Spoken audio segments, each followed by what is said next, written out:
السلام عليكم، اهلا بكم في صفحة تعلم كل شيء عن الفيسبوك. اليوم حنتكلم على الفيسبوك بروفايل بانر. كيف ما شايفين امامكم هذا عبارة عن البانر الخاص بالحساب الشخصي على الفيسبوك.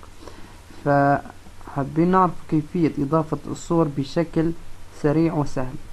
اول شيء ندخل على السيرش الخاص بالفيسبوك ونبحث على كلمة بروفايل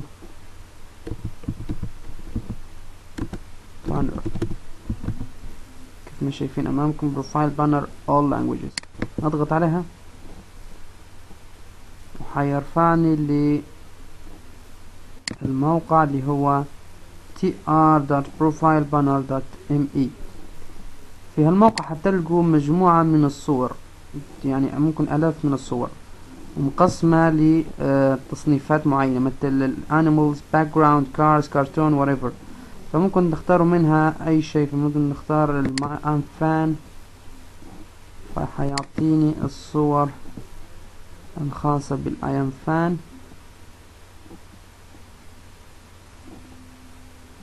اوكي، فممكن تختار منها اي صورة. لو افترضنا عجبتكم هالصورة فنضغط عليها، نستنى حدود 20 ثانية.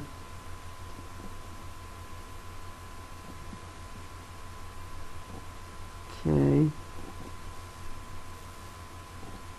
حاليا يتم ادخال الصور الى الحساب الشخصي الخاص بك على الفيسبوك.